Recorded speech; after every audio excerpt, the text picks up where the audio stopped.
नमस्कार मंडळी. खमंग ढोकळा किती मस्त झालेला आहे ना. अगदी हॉटेलमध्ये मिळतो ना तशाच पद्धतीने अतिशय सोपी आहे ही खमंग ढोकळा बनवण्याची पद्धत आणि अगदी परफेक्ट सुद्धा आहे.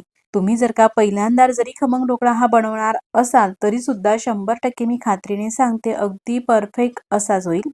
दिसायला जेवढा मस्त आहे ना खमंग ढोकळा तेवढा चवीला सुद्धा मस्त असा लागतो हा खमंग ढोकळा. मग रेसिपीला सुरुवात करूया. त्याआधी माझं एक छोटंसं निवेदन आहे. रेसिपी आवडल्यास तर रेसिपीला लाईक करा. चॅनलवरती नवीन असाल तर चॅनलला सबस्क्राईब करा. मग रेसिपीला सुरुवात करू. तर हा खमंग ढोकळा बनवण्यासाठी आपल्याला मिक्सरचं भांडं घ्यायचं आहे आणि एक अशी जी भाजीची वाटी असते ना ती वाटी घेतलेली आहे या ठिकाणी आणि त्या वाटीने मिक्सरच्या भांड्यामध्ये पाणी घालायचं आहे. तर 2 वाटी पाणी टाकते. 1 वाटी आधी टाकलेली आहे आणि ही दुसरी वाटी पाणी. 2 वाट्या पाणी टाकलं. आता घ्यायचं आहे आपल्याला पोहे खाण्याचा चम्मच आणि त्या चमच्याने अर्धा चमचा सायट्रिक ॲसिड घालायचं आहे. म्हणजेच लिंबू सत्व सुद्धा म्हटलं जातं याला. त्यानंतर साखर घ्यायची आहे. त्याच पोहे खाण्याच्या चम्मचने तुम्ही चम्मचची साईजही पाहू शकता. त्या चम्मचने 4 चम्मच साखर टाकायची आहे. 3 चम्मच साखर टाकली आणि हा चौथा चम्मच. खूप असा गच्च सुद्धा भरायचा नाही. तर अशा प्रकारे भरून साखर टाकली. त्यानंतर तेल घ्यायचं आहे आणि त्याच पोहे खाण्याच्या चम्मचने 4 चम्मच आपण साखर घातली म्हणून 4 चम्मचच आपल्याला तेल घालायचं आहे. या प्रकारे 3 चम्मच टाकलं आणि हा चौथा चम्मच. 4 चम्मच तेल घालून झालं. त्यानंतर चवीनुसार मीठ टाकायचं आहे. एक सपाट चम्मच इतपत मीठ टाकायचं. आता झाकण लावायचं आहे आणि मिक्सरला साधारण 1 मिनिटापर्यंत फिरून घ्यायचं आहे. अशा प्रकारे हा रंग बदललेला आहे पाणी आणि तेलामुळे. तुम्ही पाहू शकतात असे फिरून घेतल्यामुळे ढोकळा मस्त सॉफ्ट होतो. आता ढोकळ्याला छान असा रंग येण्यासाठी यामध्ये चिमूटभर हळद घालायची आहे. हळद अगदी कमीच टाका, नाहीतर तुम्ही फ्रूट खाण्याच्या रंगाचाही वापर करू शकता.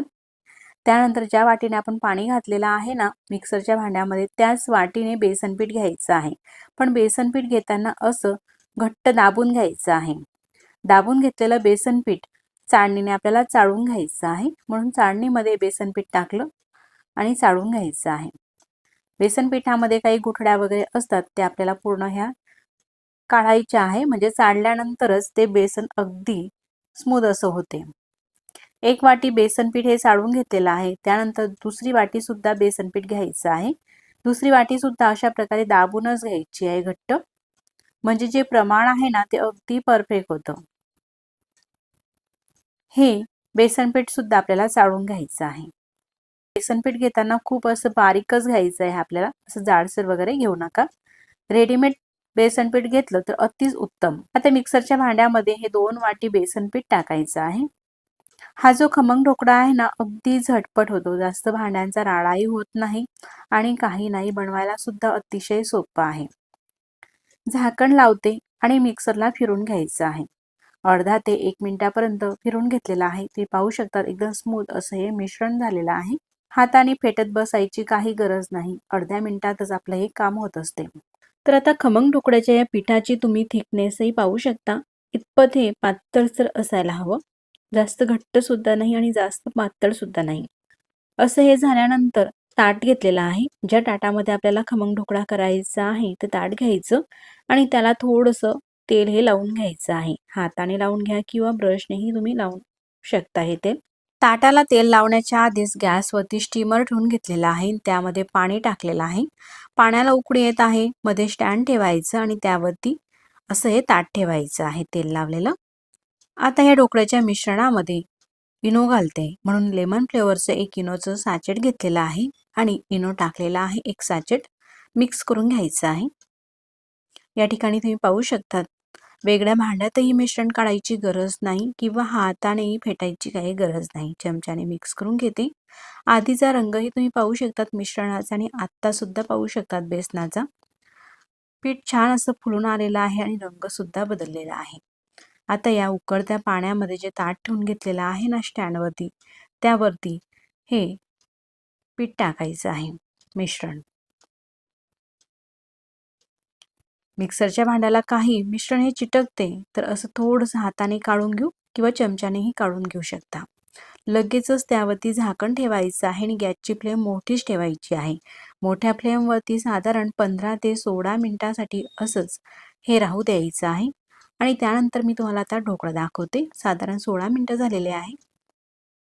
सुरी किंवा चम्मच अशा प्रकारे टोचून पाहायचं. अगदी क्लीन निघालेला आहे. चमच्याला थोडा सुद्धा हा ढोकळा चिटकलेला नाही, म्हणजे ढोकळा अगदी परफेक्ट असा झालेला आहे. तुम्ही पाहू शकतात, मी जवळूनही दाखवते. मस्त अशी जाडी दिसत आहे ढोकळ्याला. आता ढोकळा हा थंड होऊ द्यायचा आहे. तोपर्यंत आपल्याला फोडणी तयार करायची आहे. फोडणी तयार करण्यासाठी तडका पॅन हा गॅसवरती ठेवला आणि यामध्ये साधारण पोहे खाण्याचे 2 चम्मच इतपत तेल टाकलं. अर्धा चमचा मोहरी घालायची आहे. मोहरी अशी थोडी तडतडली का चवीनुसार मिरची घालायची आहे. तर या ठिकाणी 2 हिरव्या मिरच्या बारीक चिरून घेतलेल्या आहे. आपल्या चवीनुसार टाकू शकता तुम्ही मिरच्या आणि 8 ते 10 कढीपत्त्याची पानं, त्यासोबतच अगदी चिमूटभर हिंग टाकल्यानंतर मिक्स करून घ्यायचं आहे. गॅस थोड्या वेळासाठी मी बंद केला, कारण तेल छान असे तापलेलं होतं आणि गॅस चालू असेल तर अगदी कमीच ठेवायचा आहे. फोडणी छान अशी ही झालेली आहे. त्यानंतर गॅस बंद करायचा आहे आणि अशी ही फोडणी या खमंग ढोकळ्यावरती टाकायची आहे. तर या फोडणीमध्ये पाणी टाकलेलं नाही. जर का आपण पाणी टाकलं तर बराच वेळा अनुभव घेतला असेल, कढीपत्त्याचा रंग हा असा हिरवा दिसत नाही, रंग बदलतो. त्यासोबतच मिरची घालतो त्यामध्ये, तर मिरचीमुळे पाण्याचा रंग थोडासा लालसर होतो आणि ते पाणी जर का आपण खमंग ढोकळ्यावरती घातलं तर खमंग ढोकळ्याचा रंगही थोडासा बदलतो. आपल्याला अगदी हॉटेलप्रमाणेच हा दिसायलाही आणि चवीलाही खमंग ढोकळा करायचा आहे, म्हणून हॉटेलमध्ये अशा प्रकारे पाणी हे फोडणीचं टाकत नसतात. तर कसं टाकलं जाते ते मी तुम्हाला सांगते. अशी फोडणी ही पसरून घेतलेली आहे.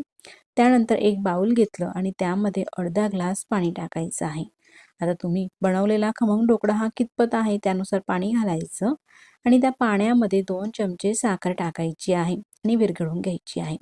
पिठी साखर असेल तीही तुम्ही घालू शकता, नसेल तर अशी घातली तर काही जास्त वेळ लागत नाही, लगेचच ती विरघळते. तुम्ही उकळत्या पाण्यामध्ये सुद्धा ही साखर मिक्स करून ते गार होऊ देऊ शकता किंवा घरातील नॉर्मल पाण्यामध्ये साखरही विरघळून घेऊ शकता, कारण आपल्याला हे गार पाणीच टाकायचं आहे, म्हणजेच नॉर्मल पाणी. आता हा खमंग ढोकळा कट करून घेते फोडणी दिल्यानंतर. ज्या साईजमध्ये तुम्हाला ढोकळ्याचे पीसेस हवे त्या साईजमध्ये लहान किंवा मोठ्या साईजमध्येही कट करायचे आहे. ढोकळा हा कट करून घेते. तोपर्यंत तुम्ही हा व्हिडिओ इथपर्यंत पाहत आलातच तर तुम्हाला हा व्हिडिओ कसा वाटला मला कमेंट्स करून नक्कीच कळवा आणि व्हिडिओ थोडासुद्धा कुठेतरी तुम्हाला आवडला असेल तर व्हिडिओला लाईक करा आणि चॅनलवरती तुम्ही नवीन असाल तर चॅनलला सबस्क्राईब करा. सबस्क्राईब केल्यानंतर बाजूलाच घंटीचे बटन आहे ते दाबून ऑलवरती प्रेस करा, म्हणजे मी जेव्हाही नवीन व्हिडिओ अपलोड करेल ना त्या व्हिडिओचे नोटिफिकेशन सगळ्यात आधी तुम्हाला येईल.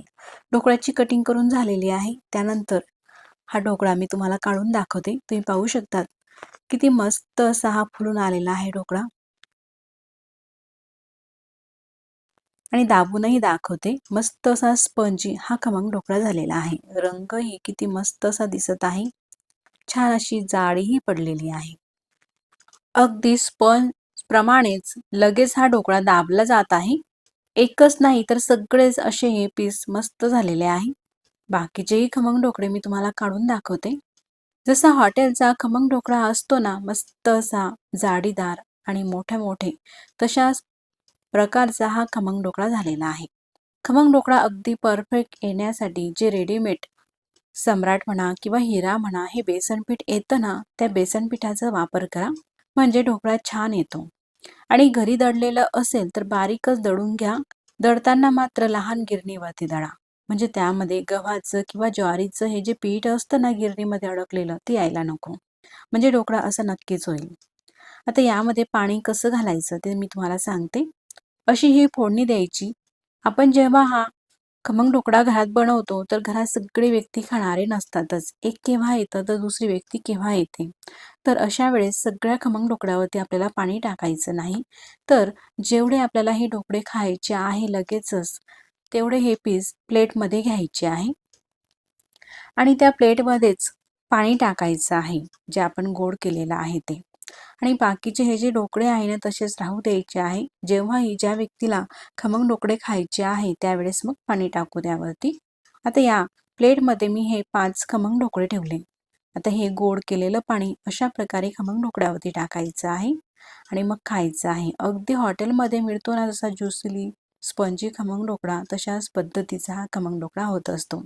यासोबत तुम्ही चटणीही खाऊ शकतात किंवा नसेल चटणी तरी सुद्धा अशीही मस्त हे खमंग ढोकळे लागतात. तुम्ही सुद्धा नक्कीच करून पहा. अगदी परफेक्ट रेसिपी आहे. कुठेही बिघडण्यासारखं या रेसिपीमध्ये काही नाही. पहिल्यांदा जरी तुम्ही हे खमंग ढोकळे बनवत असाल तरी सुद्धा अगदी परफेक्ट असे हे ढोकळे होतील. अतिशय सोप्या पद्धतीने मस्त जाळीदार आणि रसरशीत असे हे खमंग ढोकळे झालेले आहे. यावरती थोडीशी बारीक चिरलेली कोथिंबीर किंवा बारीक शेव किंवा ओल्या नारळाचा किसही तुम्ही टाकू शकता किंवा असे सुद्धा खायला हे खमंग ढोकळे अगदी चविष्ट लागतात. मग पुन्हा भेटू नवीन छानशा रेसिपी सोबत. तोपर्यंत नमस्कार आणि व्हिडिओ तुम्ही पूर्ण पाहिला त्याबद्दल धन्यवाद.